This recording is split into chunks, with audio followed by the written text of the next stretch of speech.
प्रसिद्ध इतिहासकार colonel mark Wills लिहितो की टिपू सुलतान हा त्यांचे वडील म्हणजेच हैदर अलीपेक्षा उंचीने लहान होता।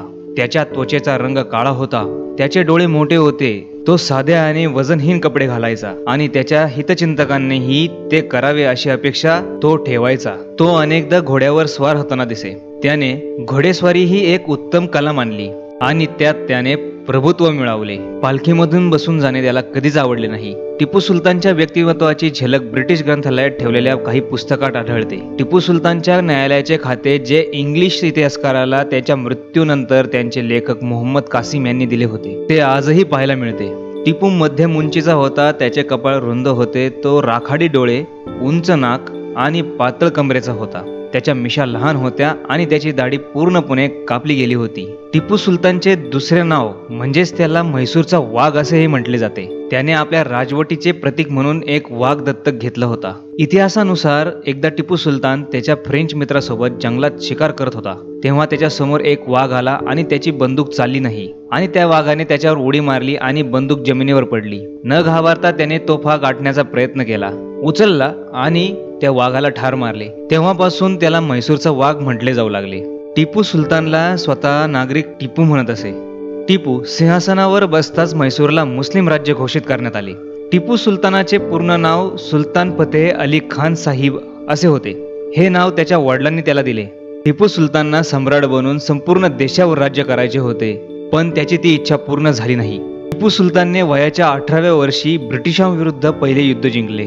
त्याच्या कारकिर्दीत 3 मोठे युद्ध झाली आणि तिसऱ्या युद्धात त्याला शहीदत्व मिळाले। प्रसिद्ध इतिहासकार जेम्स मिल त्यांच्या the history of British India या पुस्तकात लिहितात की हाच तो टिपू सुलतान होता ज्याच्या साम्राज्याचा अर्धा भाग 6 वर्षांपूर्वी ब्रिटिशांनी काबीज केला होता। त्यांच्याकडे सोडलेल्या जमिनीवरून त्यांनी वर्षाला 1 कोटी रुपयांपेक्षा थोडे अधिक कमवले। तर त्यावेळी भारतातील ब्रिटिशांची एकूण कमाई 9 दशलक्ष पाऊंड स्टर्लिंग म्हणजेच 9 कोटी रुपये इतकी होती। हळूहळू ब्रिटिशांनी सेरिंगपटम किल्ल्याला वेढा घातला आणि 3 मे 1799 रोजी तोफगोळ्यांच्या गोळीबाराने त्याच्या तटबंदीला छिद्र पाडले। अलेक्झांडर बिट्सन यांच्या a view of the origin and conduct of the war with Tipu Sultan या पुस्तकात लिहितात, टिपूने बहुतेक लढाया एका सामान्य सैनिकाप्रमाणे पायी चालल्या, पण जेव्हा सैनिकांचे मनोबल कमी झाले तेव्हा त्याने घोड्याने स्वार होऊन त्यांचे धाडस वाढवण्याचा प्रयत्न सुरू केला। मार्क विल्स लिहितो की टिपूला हवे असते तर तो रणांगणातून पळून जाऊ शकला असता। त्यावेळी किल्ल्याचा सेनापती मीर नदीम किल्ल्याच्या दरवाजाच्या छतावर उभा होता, पण त्याने सुलतानाकडे लक्ष दिले नाही। तोपर्यंत टिपू जखमी झाला होता। जेव्हा टिपू किल्ल्याच्या आतल्या दरवाजाच्या दिशेने गेला तेव्हा त्याच्या डाव्या छातीतून एक गोळी बाहेर आली। त्याचा घोडाही मारला गेला। त्याच्या साथीदारांनी त्याला पालखीवर बसून युद्धक्षेत्राच्या बाहेर नेण्याचा प्रयत्न केला, पण ते तसे करू शकले नाही, कारण तोपर्यंत अनेक मृतदेह तेथे पडले होते। मेजर अलेक्झांडर लेनन लिहितो की त्याचा अंगरक्षक राजा खानने त्याला ब्रिटिशांशी ओळख करून देण्याचा सल्ला दिला। टिपू सुलतानने हा सल्ला नाकारला। ब्रिटिशांच्या हातातून बंदिवासात न राहून त्याने मृत्यूचा मार्ग निवडला। टिपू सुलतानच्या शेवटच्या दिवसांचे वर्णन करताना बिट्सन लिहितो की तेव्हाच काही ब्रिटिश सैनिक किल्ल्याच्या आतील दरवाजातून आत शिरले। त्यातील एकाने टिपूच्या तलवारीचा पट्टा हिसकावण्याचा प्रयत्न केला, पर्यंत प्रचंड रक्तस्राव झाल्यामुळे टिपू जवळजवळ बेशुद्ध झाला होता। त्यानंतरही त्याने तलवारीने शिपायावर हल्ला केला। मग त्याने त्याच तलवारीने दुसऱ्या इंग्रजाच्या डोक्यावर वार केला आणि तो तिथेच कोसळला। पण नंतर एका अज्ञात ब्रिटिश सैनिकाने टिपूवर हल्ला केला। टिपूचे दागिने असलेली तलवार हिसकावणे हाच त्याचा हेतू होता। त्यावेळी त्याने कोणावर तलवार चालवली हेही त्याला माहिती नव्हते। टिपू सुलतान मरण पावला हे ब्रिटिशांना माहीत नव्हते। त्याला शोधण्यासाठी ते महालातही गेले। नंतर कळाले की टिपू तेथे नाही। टिपूचा एक साथीदार त्यांना जिथे टिपू पडला होता तेथे घेऊन गेला।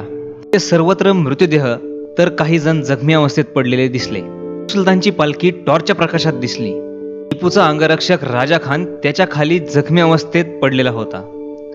त्याने टिपू कोठे पडला आहे याकडे लक्ष वेधले। नंतर मेजर अलेक्झांडर लेनन यांनी लिहिले आहे की जेव्हा टिपूचा मृतदेह आमच्या समोर आणण्यात आला तेव्हा त्याचे डोळे उघडे होते। त्याचे शरीर इतके गरम होते की क्षणभर आम्हाला आणि कर्नल वेलेस्लीला आश्चर्य वाटले की तो जिवंत आहे, पण जेव्हा आम्ही त्याच्या नाडीला आणि हृदयाला स्पर्श केले तेव्हा आमच्या सर्व भीती दूर झाल्या।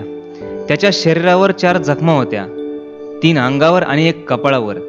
एक गोळी त्याच्या उजव्या कानात घुसली होती आणि डाव्या गालावर लागली.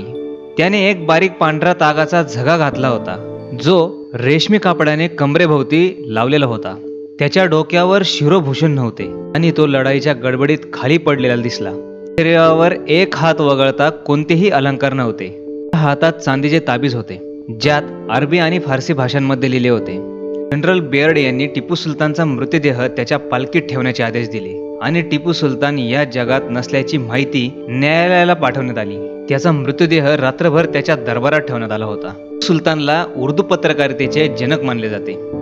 त्याच्या मुसद्दी विचारसरणी आणि दूरदर्शी स्वभावामुळे टिपू सुलतानने 1823 साली जाम ए जहानुमा नावाचे पहिले उर्दू वृत्तपत्र स्थापन केले. टिपू सुलतानची पहिली लढाई ही दुसरी अँग्लो म्हैसूर होती ज्यात त्याने मंगलोरच्या तहाने युद्ध संपवले आणि यशस्वी झाले. टिपूला त्याच्या सभोवतालच्या गोष्टींचे इस्लामीकरण करायचे होते म्हणून त्याने अनेक ठिकाणांची नावे ही मुस्लिम नावावरून ठेवले होते, पण त्याच्या मृत्यूनंतर सर्व ठिकाणांची नावे पुन्हा जुनी ठेवण्यात आली. सुलतानच्या तलवारीमध्ये दगडाने बांधलेला वाघ होता.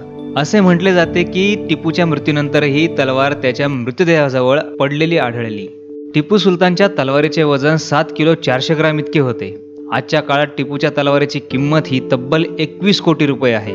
टिपू सुलतान हे जगातील पहिले रॉकेट शोधक होते. रॉकेट्स इंग्रजांनी आपल्या बरोबर घेऊन जात इंग्लंडमधील संग्रहालयात ठेवली आहेत. टिपू राम नावाची अंगठी घालायचा. त्याच्या मृत्यूनंतर ही अंगठी ब्रिटिशांनी काढली आणि ती त्यांच्या सोबत नेली.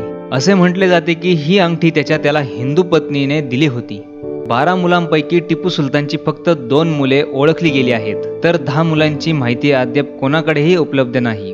टिपूचा अनेक लढाईत पराभव झाल्यानंतर मराठ्यांनी आणि निजामांनी इंग्रजांशी तह केला. अशा स्थितीत टिपूने ब्रिटिशांशी तह करण्याचा प्रस्तावही मांडला. मार्च 1784 मध्ये दोन्ही बाजूंच्या वाटाघाटी झाल्या. त्याचा परिणाम म्हणून मंगलोरचा तह झाला. पलक्कड किल्ला अजूनही टिपूचा किल्ला म्हणून प्रसिद्ध आहे. हे पलक्कड शहराच्या मध्यवर्ती भागात वसलेले आहेत. ते 1766 मध्ये बांधले गेलेले होते. हा किल्ला भारतीय पुरातत्व सर्वेक्षण अंतर्गत संरक्षित स्मारक आहे.